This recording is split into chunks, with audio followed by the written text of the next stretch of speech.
कृष्णा जब पहले आने से पहले भक्त प्रहलाद का जो किस्सा हुआ था, जब उन्होंने हिरण्यकश्यप का, जब विष्णु जी ने हिरण्यकश्यप का अवतार लिया और भक्त प्रहलाद की जान बचाई, वो भक्त आए और उन्होंने देखा, अरे ये तो राधा जी तो झूठा माखन मेरे कान्हा जी को खिला रही है, ये कैसे खिला रही हैं। उन्होंने तुरंत ही उनको श्राप दिया कि तुम आज के बाद कभी भी श्री कृष्ण से इस युग में नहीं मिल पाओ।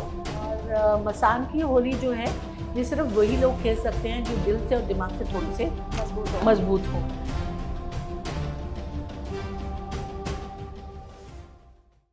हमारे देश में होली बहुत ही धूमधाम से मनाई जाती है। हम अलग अलग जगह पे होली के अलग अलग रंग देखते हैं। कहीं तो 1 महीने पहले ही होली शुरू हो जाती है और कहीं रंग से नहीं बल्कि चिता की राख से भी होली मनाई जाती है। और आज हम होली के इन्हीं रंगों पे चर्चा करेंगे हमारे आज के पॉडकास्ट में। तो स्वागत है आप सभी का AGSKI पॉडकास्ट में। और हमारी आज की जो गेस्ट है वो 20 साल से इस्कॉन यानी international society for Krishna consciousness के साथ जुड़ी हुई हैं। हठ योगिनी है, कॉर्पोरेट सेक्टर में भी 28 साल का एक्सपीरियंस रखती हैं, माउंटेन ट्रैकिंग भी करती हैं और इन्हें हम कह सकते हैं कि ये मॉडर्न डे योगिनी है जो कि अपने कॉर्पोरेट सेक्टर में काम के साथ साथ स्पिरिचुअलिज्म, आध्यात्मिकता को भी इन्होंने कहीं नहीं छोड़ा। ये आज भी अपनी जड़ों के साथ जुड़ी हुई हैं। मैम, बहुत बहुत स्वागत है आपका हमारे आज के पॉडकास्ट में। Radhe Radhe. Radhe Radhe ma'am.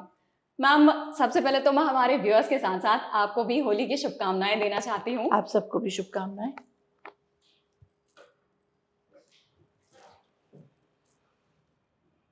Happy Holi ma'am. Thank you, same to you.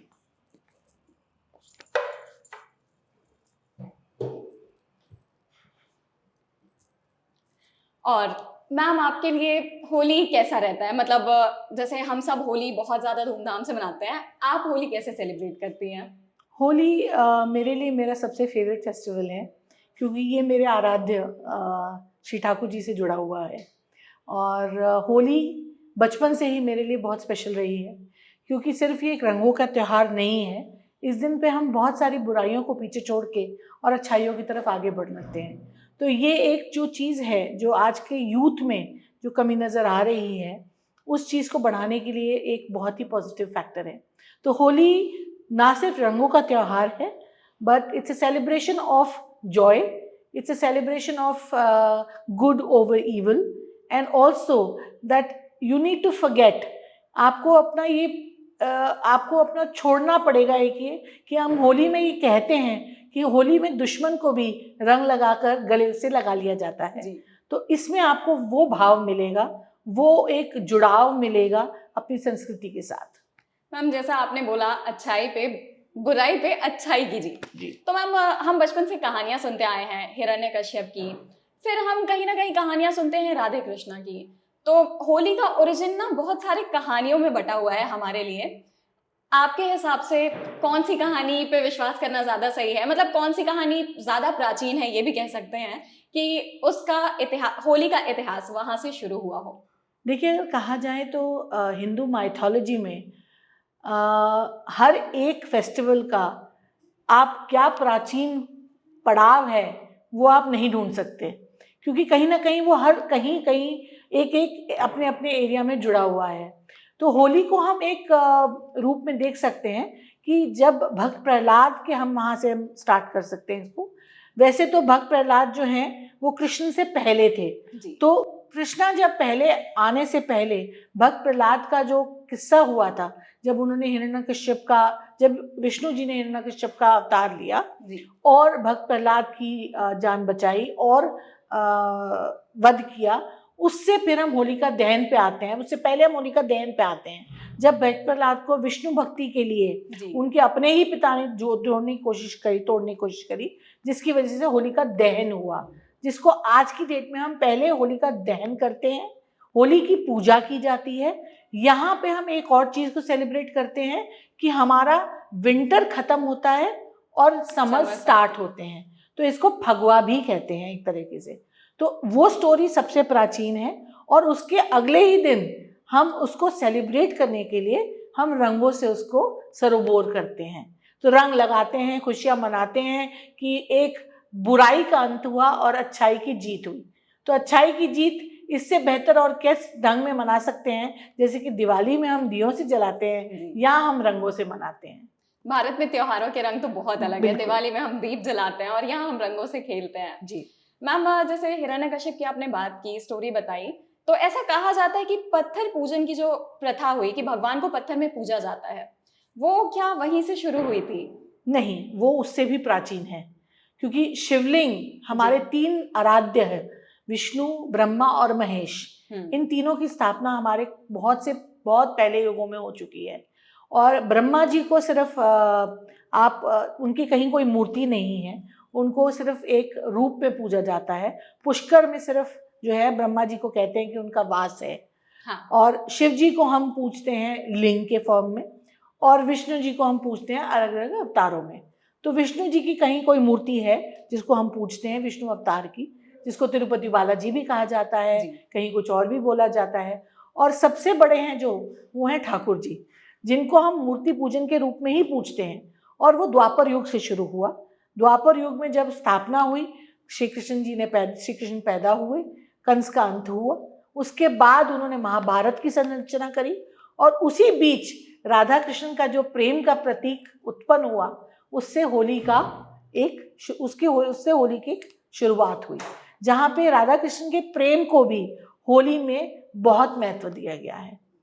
Ma'am मतलब जैसे वृंदावन की कहानियां हैं, राधे कृष्ण की जो कहानियां हैं, मैंने बहुत सारी कहानियां सुनी है कि ऐसा हुआ था इसलिए होली मनाते हैं, वैसा हुआ था इसलिए होली मनाते हैं। जैसे एक कहानी है पूतना की। पूतना का भी नाश किया था श्री कृष्ण ने। तो ऐसा कहा जाता है कि पूतना के दूध में जो विष था वो श्री कृष्ण ने घोट लिया, पी लिया, और उसकी वजह से उनका रंग नीला पड़ गया था। और फिर जब राधिका से वो मिले तो वो तो बहुत गोरी थी, तो वो अपने मैया से कहते हैं कि राधा इतनी गोरी क्यों है और मैं क्यों इतना काला हूँ। तब यशोदा जी उनको कही कि आप एक काम करो, आप जाके उनके चेहरे पे रंग लगा दो, अब बताओ कि अब भी वो राधिका ही है ना, वो गोरी काली जो भी हो वो वही है, रंग से कोई फर्क नहीं पड़ता। ताकि बालक ही थे कृष्ण जी, उनका मन भी इससे खुश हो गया। तो ऐसी और भी कहानियां मिलती हैं मैम, इसमें से हम किसे मान सकते हैं कि हाँ ये इसके बाद होली की प्रथा शुरू हो गई? जैसे वो जो रंग लगाने का वो इंसिडेंट ऐसा बताया जाता है। देखिए, रंग लगाने का इंसिडेंट पूतना की स्टोरी से तो लिंक नहीं है कहीं ना कहीं भी, क्योंकि श्याम तो सलोने हैं, और वो सलोने ही पैदा हुए थे। श्याम रंग विष्णु जी से सरोबोर रखता है, क्योंकि विष्णु जी का जो रंग है वो सांवला ही है। तो आप कहीं भी देखेंगे, राम को भी अगर आप पौराणिक कथाओं में देखेंगे, तो उनका भी रंग जो है वो सांवला ही है, वो नीले ही दिखाई देते हैं। और उसके बाद अगर आप विष्णु जी को देखें तो वो भी नीले ही हैं। तो एक तरह से वो विष्णु जी के ही अवतार हैं। तो बालक रूप में जब श्री कृष्ण पैदा हुए तो वो सांवले ही पैदा हुए। कहीं ना कहीं राधा जी को देख के वो ये जरूर बोले, मैया मैं क्यों काला और वो क्यों गोरी। तो कहीं ना कहीं उनकी माता जी ने कहा कि जाओ रंग खेलो और देखो फिर कौन काला और फिर कौन नीला। तो इस वजह से भी हम कह सकते हैं कि वो एक प्रथा स्टार्ट हुई, बट उसका इस कहानी से कोई लिंक नहीं है। होली अपने आप में एक अलग महत्व रखती है। एक फगवा जो फेस्टिवल है, जिसको हम कहते हैं कि क्रॉप्स कट होती हैं, विंटर सीजन जाता है, समर आता है, और उस प्रतीक को मनाने में हम उसको रंगों से खेलते हैं। उसमें हम रंग गुलाल उड़ाते हैं, अबीर उड़ाते हैं, और हर तरीके की होली खेली जाती है। हर तरीके से हर जगह अलग अलग तरीकों की होली खेली जाती है। तो इसको हम पूतना से तो नहीं रिलेट कर सकते। मैम जैसे मैंने एक और कहानी सुनी थी कि श्री कृष्ण गोपियों के साथ बहुत हंसी ठिठोली करते थे। तो जब भी गोपियां नहाने जाती उस दरमियान कृष्ण कुछ ना कुछ वहां पे नादानियां करते थे और पानी से खेलते थे वो उनके साथ। तो वहां से ये पानी से खेलने की प्रथा कहीं ना कहीं होली खेलने की प्रथा में बदल गई। तो बहुत सारी कहानियां मिलती है हमें श्री कृष्ण के बारे में, जो कि होली के स्टार्ट को बताती है कि हाँ द्वापर युग से ही होली शुरू हो गई थी। लेकिन जैसे ये जो होली का दहन है और होली है, रंगों की होली, मैम ये दोनों चीजें एक ही साथ कैसे समागम हो गई? देखिए, हर फेस्टिवल का अगर आप देखें तो कोई ना कोई प्रतीक रहा है। ठीक है, अगर आप पहले वाले युग में जाएं, सतयुग में जाएं, तो वहाँ दिवाली थी। दिवाली में प्रतीक क्या था? दिए। ठीक है, होली में प्रतीक क्या रहा? रंग। क्योंकि एक तरीके से जब आप होली का दहन करते हैं तो आप फसल के नए बीजों को जलाते हैं, हाँ। उसमें आप पॉपकॉर्न डालते हैं, जी। उसमें आप रेवड़ी डालते हैं, उनके चारों तरफ आप चक्कर लगाते हैं हाँ, और होलिका पान तिल अच्छे माता को जाते हैं। पूजते हैं और कहते हैं, हे होलिका माता, हमसे जो कि कुछ बुरा हुआ या हमारे अंदर कोई बुराई है तो उसका नाश करें और हमें आगे के लिए आशीर्वाद दे ताकि हम आगे बढ़ सकें। उसी समय हम एक दूसरे को रंग लगा के ये दर्शाते हैं कि देखिए अब हम रंग गए आपके रंग में। वो रंग चाहे कैसा भी हो, अच्छा हो या बुरा हो, लेकिन अपने दुश्मन को भी हम रंग लगाते हैं। तो उस प्रथा को आगे बढ़ाते हुए हम रंग को यूज करते हैं। तो यहाँ पे सिंबल होली का रहेगा रंग। मैम तो जैसे ये तो हो गई इतिहास की बातें। जी। अगर आज में हम कभी भी रैंडमली ऐसे सोचे कि आज होली की शुरुआत कहाँ पे हुई पहली बार हमारे देश में, क्योंकि भारत का त्योहार है तो भारत में ही किसी कोने में होली मनाई गई होगी, तो ऐसा कुछ है क्या कि पहली बार होली इस जगह पे मनाई गई? पहली बार होली वृंदावन में मनाई गई, जब ब्रज में रास हुआ। अच्छा। जब श्री कृष्ण ने श्री कृष्ण जो हैं धरती पे आने से पहले अपने वास में थे, जब बैकुंठ धाम में थे, तो राधा कृष्ण की राधा जी जो हैं वो एक दिन बैठी बैठी माखन खिला रही थी श्री कृष्ण को झूले पे बैठ के, जो वो खिलाती थी। जी। तो उनका खिलाने का ढंग कैसा था, माखन खाया और कृष्ण को खिलाया ताकि कृष्ण को खट्टा माखन खाने को ना मिले। हाँ। उसी तरीके से उनके एक बहुत प्रिय भक्त होते थे जो कि आए, गोपियां खेल रही थी, राधा कृष्ण अपने आप में सराबोर थे और बैठे झूले पर माखन खा रहे थे। वो भक्त आए और उन्होंने देखा, अरे ये तो राधा जी तो झूठा माखन मेरे कान्हा जी को खिला रही है, ये कैसे खिला रही हैं। उन्होंने तुरंत ही उनको श्राप दिया कि तुम आज के बाद कभी भी श्री कृष्ण से इस युग में नहीं मिल पाओगी।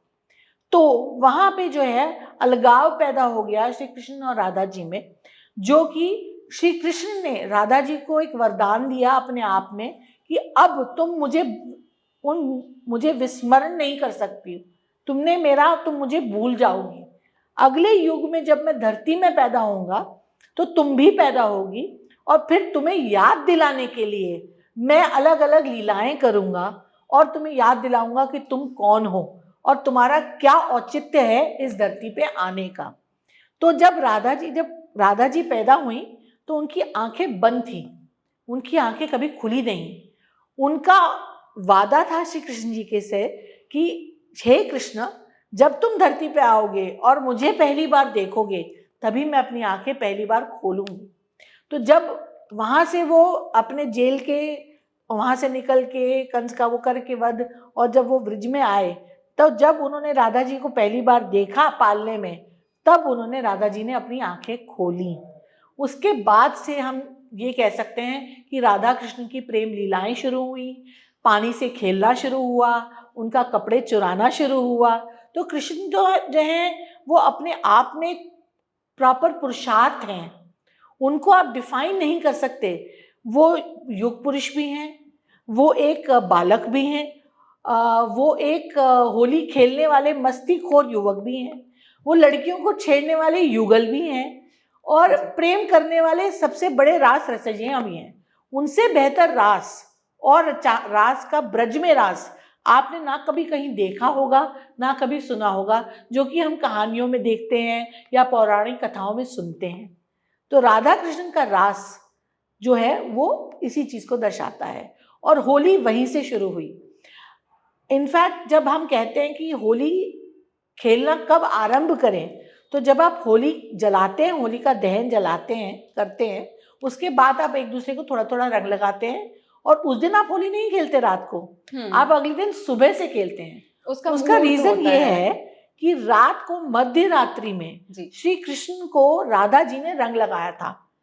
राधा जी के रंग लगाने से पहले श्री कृष्ण को रंग लगाने की बहुत सी कोशिशें की गई, लेकिन कोई नहीं लगा पाया। जैसे ही राधा जी ने आपके कृष्ण जी पे ऐसा रंग लगाया तो राधा जी के भी मुख पे रंग आ गया, वहां से रंग लगाना शुरू हुआ। तो अगले दिन सुबह हम सब फिर उसी को लेके हम होली खेलते हैं। मैम जैसे वृंदावन की होली तो वर्ल्ड फेमस है, इंडिया में फेमस क्या ही बोलूं। आप डेफिनेटली गई होंगी क्योंकि आप तो कृष्ण की आराध्य हैं, तो आपके लिए बहुत स्पेशल होगी वृंदावन की होली। क्या आप हमें एक ग्लिम्स बताएंगे, आपका एक्सपीरियंस कैसा रहा वहाँ, होली की खासियत क्या है?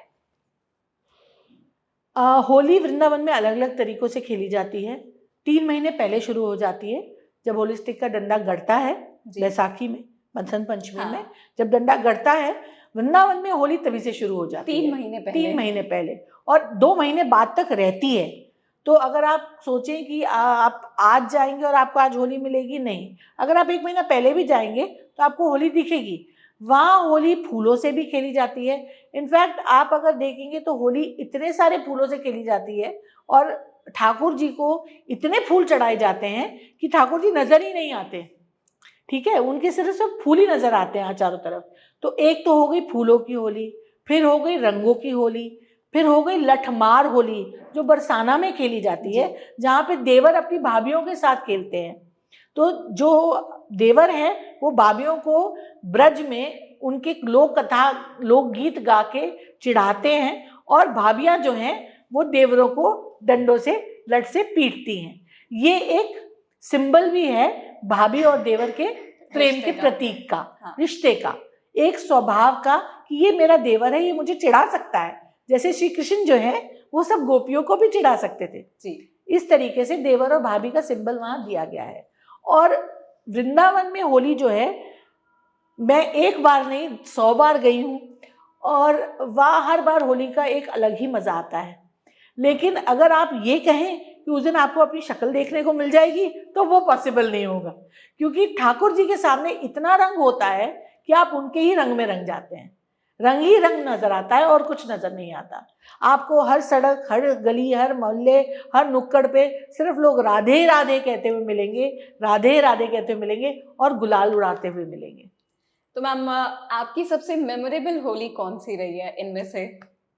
मेरी तो बहुत सारी रही है, और हर होली मेरे लिए मेमोरेबल होती है, क्योंकि हर होली में मैं कुछ नया सीखती हूँ, हर होली में मैं कुछ नया करती हूँ, हर होली में मैं ये दिखाते अपने से आगे वाली जनरेशन को ये बताने की कोशिश करती हूँ कि अपनी जड़ों से जुड़े रहना कितना ज़रूरी है। बहुत से लोग कीचड़ से होली खेलते हैं, बहुत से लोग गन से होली खेलते हैं, बहुत से लोग मेटालिक पेंट से खेलते हैं। तो ये होली नहीं है। होली जो है, फूलों से खेलिए, अबीर से खेलिए, गुलाल से खेलिए, प्रेम से खेलिए, ये है होली। सबसे बड़ी बात तो है होली प्रेम से खेलिए। प्रेम से खेलिए, ये प्रेम नजर आना चाहिए आपका। जी। तो मैम, जैसे हमने देखा कि लठमार होली है उत्तर प्रदेश की, ऐसे ही है एक मटकी फोड़ने का जो कंपटीशन करते हैं, ये शायद होली के दरमियान ही होता है महाराष्ट्र साइड में। नहीं, ये होता है आपका जन्माष्टमी पे। जन्माष्टमी पे तो होता ही है मैम। हाँ। लेकिन रंग भरी एकादशी रंग भरी एकादशी 2 दिन पहले होती है जी, जिसमें आप शिव जी को रंगते हैं। जी जी जी। उसमें भोलेनाथ को रंगा जाता है, क्योंकि भोलेनाथ और श्री कृष्ण दोनों एक दूसरे के पूरक हैं, दोनों एक दूसरे के आराध्य हैं। तो ये वाली जो एकादशी है, रंग भरी एकादशी, और एक और एकादशी होती है, एक आमलक एकादशी होती है। वो दोनों जो हैं वो होती हैं महादेव के लिए। महादेव को भस्म से रंगा जाता है, महादेव को होली के रंगों से भी रंगा जाता है, और एक तरह से उनको एक रिस्पेक्ट देने के लिए श्री कृष्ण की तरफ से कि देखो महादेव, मैं तुम्हारे साथ भी होली खेल रहा हूँ। यहाँ तक कि एक बहुत ही सुंदर दृश्य इस बारे में हुआ है, जो कि पुराणों में, लोक कथाओं में भी दिखाया गया है, कि एक तरफ नीचे वृंदावन में या ब्रिज में श्री कान्हा जी अपनी मुरली के साथ रास रचा रहे हैं, और ऊपर आपके लोक में बादलों के बीच में जो हमारे भोलेनाथ हैं वो आनंद तांडव कर रहे हैं। और उन दोनों का मेल मिलाप इस तरीके से दिखाया गया है जो देखने पे ही समझ में आ सकता है। और ये सब कहानियां आपको आज के टीवी सीरियल्स में देखने को मिलेंगी। हाँ। बहुत सारे सीरियल्स आए जिसमें एक देवों के देव महादेव, एक श्री कृष्ण लीला जो अभी बहुत ही फेमस हुआ था जिसमें सुमेध मेदकर थे। जी जी। वो जो लीला, कृष्ण लीला दिखाई गई है, अगर आप उसको शुरू से लेके एंड तक देखें तो मुझे नहीं लगता आपको कभी किसी और चीज को क्वेश्चन करने की जरूरत पड़ेगी। उसमें हर एक छोटे से छोटे दृश्य को भी बड़े प्रेम से दर्शाया गया है। मैम मुझे तो लगता है कि हम सबका बचपन कहीं ना कहीं श्री कृष्ण की कहानियों से ही बीता है।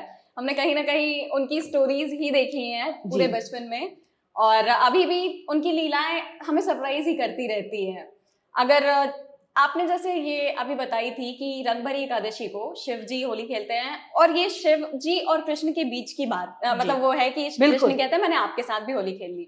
लेकिन मैम मैंने एक अलग ही कहानी सुनी थी इसके बारे में, जो मैं आपको बताती हूँ कि सती जी के जाने के बाद महादेव बहुत ही उदास थे। वो पूरी सब कुछ संसार मोह माया सब छोड़ चुके थे। बिल्कुल। तो उन्हें वापस से होश में लाने के लिए एक तरह से कह लीजिए जो भी था कि कामदेव वहां गए। कामदेव गए, उन्होंने उनको रिझाने की कोशिश की, और महादेव बहुत ही गुस्से में आ गए, आक्रोश में आकर उन्होंने अपनी तीसरी आंख खोली और उसमें कामदेव को भस्म कर दिया।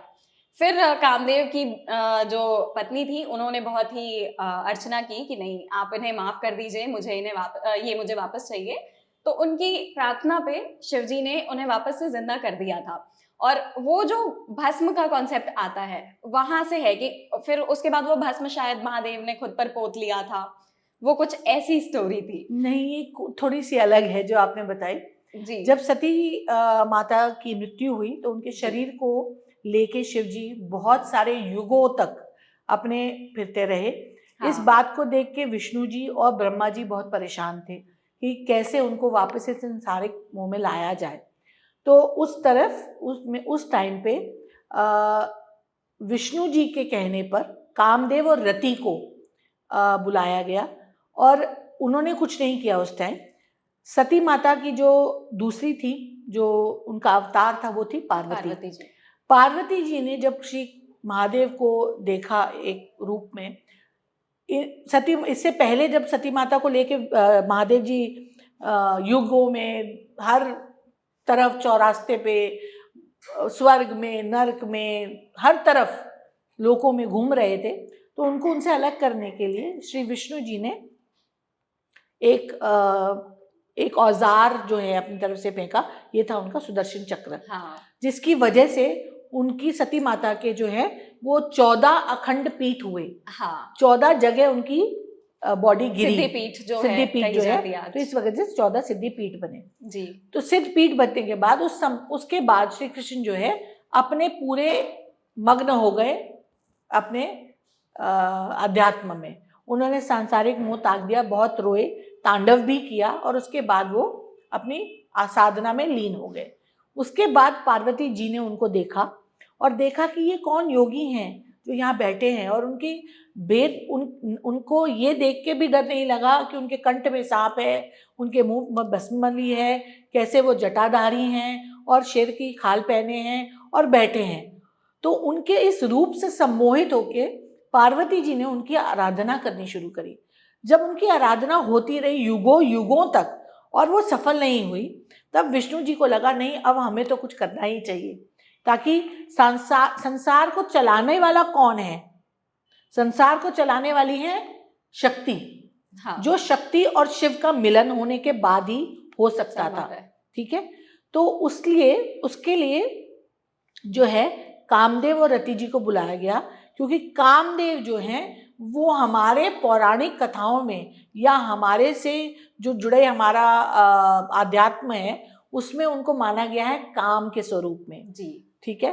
अब काम को आप संभोग भी बोल सकते हैं, या उसके लिए कि उसको अपने अंदर जगाने के लिए, उस भाव को जगाने के लिए कामदेव को एक देवता के रूप में प्रदर्शित किया गया है। रति उनकी बीवी थी, तो कामदेव को ये जिम्मेदारी सौंपी गई। रति ने बोला नहीं मत करो, शिव जी नाराज हो जाएंगे, लेकिन फिर भी कामदेव ने कहा नहीं मैं ये करूँगा। उन्होंने अपना तीर चढ़ाया बाणों का और फूलों का, और शिव जी की साधना टूटी। लेकिन जैसे ही साधना टूटी, शिव जी का त्रिनेत्र खुला और उन्होंने कामदेव को भस्म कर दिया। तब उस समय रति बहुत परेशान हुई और बहुत ही नाराज हुई, और शिव जी को उन्होंने श्राप दिया कि जैसे आपने इनको भस्म कर दिया जबकि ये आपके लिए आए थे यहाँ पे, वैसे ही आप भी अपनी पत्नी से इतने साथ अलगाव में रहेंगे, नहीं तो आप मुझे वरदान दें कि मैं अपने पति को कैसे पा सकूंगी वापस। तब शिव जी थोड़े शांत हुए और फिर उन्होंने ये कहा कि थोड़े युगों के बाद कामदेव फिर पैदा होंगे, इस रूप में होंगे और इससे होंगे। इससे भस्म का कोई लेना देना नहीं है। भस्म तो शिव जी की भभूत तो लगी ही है, क्योंकि वो शमशानवासी हैं। भस्म के बगैर तो शिव जी का स्वरूप ही नहीं है जी। उस समय पार्वती जी का सामना फिर शिव जी से हुआ और आगे शिव जी की और फिर पार्वती जी की कहानी चली। ये भी आपको एक जानना जरूरी है कि जहाँ शक्ति और शिव का मिलन की हम बात करते हैं, आज तक भी शक्ति और शिव का मिलन नहीं हुआ है।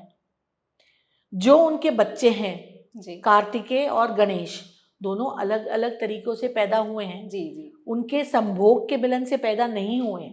गणेश जी जहाँ माता पार्वती की महल से पैदा हुए, कार्तिकेय जो हैं शिव और पार्वती के ध्यान से एक ऊर्जा केंद्र पैदा हुआ। वो ऊर्जा केंद्र 12 खंडों में प्रवाहित हुआ। 12 बालक पैदा हुए, बाकी मर गए, तो एक रह गया, वो थे कार्तिकेय जी। इसीलिए कार्तिकेय। और फिर जो है आगे उनके बालक गणेश जी तो है ही, आपको पता हाँ। है। तो इस तरीके से है। तो शिव जी और शक्ति जी का कभी मिलन नहीं हुआ जी। इसीलिए हम शिव जी को लिंग के रूप में पूजते हैं, क्योंकि वो लिंग है। वो इतने स्ट्रांग है अपने आप में, वो इतनी उनकी ऊर्जा इतनी स्ट्रांग है अपने आप में कि कहीं ना कहीं उसको वो सह ही नहीं सकती थी। ये रति जी ने श्राप दिया था शिव जी को कि आप कभी अपने मिलन से कोई संतान उत्पन्न नहीं कर पाएंगे। ठीक है, तो ये इसका पीछे का भाव है। लेकिन कृष्ण जी का इससे कोई लेना देना नहीं है। हम होली के बारे में बात कर रहे थे, कहाँ हम पहुंच गए? महादेव पे। नहीं मैम, जैसे महादेव पे वो जो मसान की होली होती है, कहा तो यही जाता है कि रंगभरी एकादशी को काशी विश्वनाथ में महादेव खुद अवतरित होते हैं और अपने भक्तों के साथ होली खेलते हैं, और उसके अगले दिन काशी के घाट पे ये मसान की होली खेली जाती है। तो मैम ऐसा भी आप कभी गई हुई है मसान की होली में? काशी विश्वनाथ में मैंने पूरा भ्रमण किया है। और मसान की होली जो है वे सिर्फ वही लोग खेल सकते हैं जो दिल से और दिमाग से थोड़े से मजबूत हो। क्योंकि मसान की होली वो लोग खेलते हैं जो शमशान में मृत लोगों का अंतिम संस्कार भी करते हैं। जी जी जी। और उज्जैन महाकालेश्वर में और बाकी कुछ और 12 ज्योतिर्लिंगों में से कुछ और 2 या 3 ज्योतिर्लिंग ऐसे हैं जहाँ पे हर सुबह भस्म आरती होती है। और ये भस्म ताज़ा राख से होती है जो कि शमशान घाट से लाई जाती है। तो मैम ऐसा मसान की होली भी काशी के घाट के अलावा और कहीं भी खेली जाती है? पूरे काशी में खेली जाती है। नहीं, काशी के अलावा देश के किसी और कोने में भी खेली जाती है क्या? नहीं, क्योंकि वहाँ की मसान की होली के अलावा काशी जिसने देख लिया उसने, कहते हैं, सब कुछ देख लिया। काशी आपके मोक्ष का द्वार है। काशी आपके मोक्ष का द्वार है। काशी ऐसा शहर है जो इंसान वहाँ मोक्ष प्राप्ति के लिए ही जाता है। बिल्कुल। और आप वहाँ की सड़कों पर कहते हैं कि काशी में अगर आपको होली खेलनी है और देखनी है तो आपको हर तरीके के लिए तैयार रहना पड़ेगा।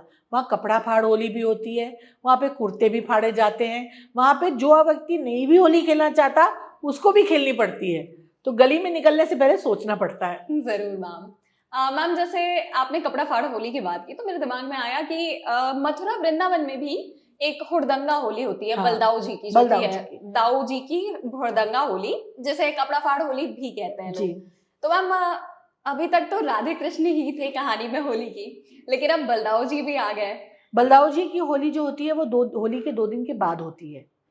इसमें कहते हैं दाऊ जी जो है सारी गोपियों को छोड़ के वृंदावन आए थे, ब्रज वापस आए थे रास रचाने बगैर कृष्ण के। तो उस होली को बलदाऊ जी की होली कहा जाता है। तो और उसमें जो है बलदाऊ जी तो है वो थे उनके बड़े भाई। हाँ, लेकिन देखा जाए तो वो कौन थे? वासुकी। अच्छा, हाँ, ठीक है, उनके वासुकी।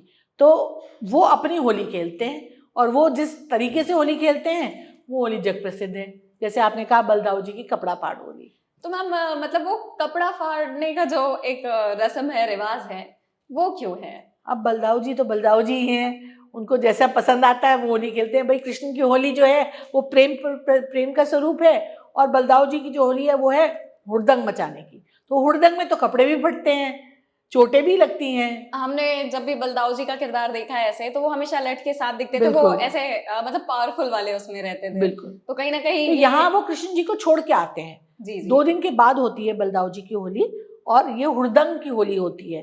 तो हुड़दंग किसको कहते हैं? हुड़दंग मतलब हुड़दंग में तो कुछ भी जायज है, तो इसीलिए कपड़े भी फटते हैं।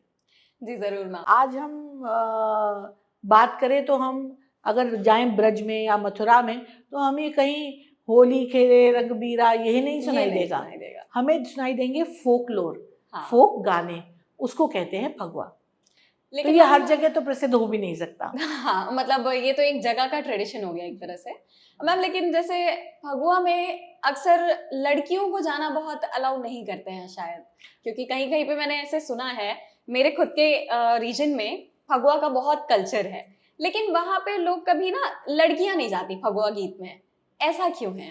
क्योंकि फगवा जो है, जिस समय गाया जाता है और जिस समय उसको आगे बढ़ाया जाता है, तो उसमें इतने आत्ममगन हो जाते हैं लोग। जैसे आपने कभी अगर आप कभी इस्कॉन के महामंत्र जाप में गई हो, जो हरे रामा हरे कृष्ण कृष्ण कृष्ण हरे हरे है, जब जी उसको मैम। हम तेज फॉर्म में गाते हैं, हाँ अगर आप वहां भी देखेंगे तो इतना तेज नाच शुरू हो जाता है कि उस नाच को कंट्रोल करना भी मुश्किल स्वयं हो उनके जाता वश में नहीं होता है। जी तो इसी तरह से फगवा जो है, वो अपने आप में एक मेल डोमिनेटेड चीज है, जो मेल्स ही गाते हैं। फगवा गीत जो है वो लेडीज नहीं गाती हैं, वो अच्छा, मेल ये ही भी गाते है। हैं। तो वो जो फगवा है वो सिर्फ मेल्स ही गाते हैं, तो उसमें फीमेल्स का इसलिए आना बहुत कम ज्यादा नहीं है। मैम जैसे फगुआ के लिए एक और कहा जाता है कि क्योंकि होली आ चुकी है, तो फगुआ गाने से पहले उस दरमियान लोग भांग भी पीते हैं। होली के दिन तो पीते ही हैं, जी फगुआ के दरमियान भी लोग भांग पी लेते जी हैं, इसलिए वो अपने होशो हवास में नहीं रहते हैं और वो बस झूमते हैं फगुआ के जी उसमें धुन में। जी। तो मैम भांग की होली के दिन पे क्या इम्पोर्टेंस है, मैं ये पूछना चाहती थी कि मतलब स्पेसिफिकली होली के लिए भांग को जाना जाता है? कहीं ना कहीं ये मिला दिया गया है, क्योंकि जब शिव जी के साथ होली खेली जाती है, तो जी शिव जी को बेल धतूरा बहुत पसंद है। हाँ तो धतूरे से ही भांग बनती है, हाँ हाँ और उसी से ही होली का एक अपना ही मग्न, अपना ही एक जिसको कहते हैं अपना एक भाव प्रकट होता है, जिसमें आप मस्त मगन होके नाच रहे होते हैं। अब आगे आगे जैसे जैसे जनरेशन्स बढ़ती गई, पहले तो वो सिर्फ भांग होती थी, तो आपने भांग पी ली, आप मग्न होके नाच रहे हैं, भगवान के भजन गा रहे हैं, कीर्तन कर रहे हैं, संकीर्तन कर रहे हैं, फगवा गा रहे हैं, और अपने आप में मजे ले रहे हैं। लेकिन आगे आगे जैसे जैसे जनरेशन्स बढ़ती गई, एक के बाद दूसरी, दूसरी के बाद तीसरी, तीसरी के बाद चौथी, और आज जिस जनरेशन में हम हैं, उसको हमने बिल्कुल ही खत्म कर दिया है। अब लोग विस्की, भांग, ये सब चीजों को बीच में ले आए हैं। हाँ। तो ये सब चीजें उससे ताल्लुक नहीं रखती हैं, इनका उनके साथ कोई औचित्य नहीं है। तो भांग का जो है वो एक जो श्री महादेव के कृष्ण लिए है। महादेव की जो बीच की लीला है, जी वहां से अवतरित हुआ था। क्योंकि महादेव को धतूरा बहुत प्रिय है, महादेव को भांग बहुत पसंद है। तो उनको जो अभी जैसे आप लड्डू गोपाल जी हैं, हमारे ठाकुर जी हैं, उनको क्या प्रिय है बताएं, आप बताइए। मैम दही माखन। माखन। तो ऐसे ही शिव जी को क्या प्रिय है? धतूरा, भांग। भांग। तो इसलिए उनको प्रसन्न करने के लिए और महादेव की और उनकी होली खेलने के लिए भांग को लाया गया था बीच में। तो मैम जैसे वैसे तो ये क्वेश्चन ऐसा मोरल ग्राउंड्स पे हो जाएगा, पर भांग का सेवन करके आप तो होशो हवास में नहीं रहते हो, फिर आप त्योहार में खुशियां मनाने की बात करते हो, वो कैसी खुशी होगी जो आपको याद ही नहीं होगी?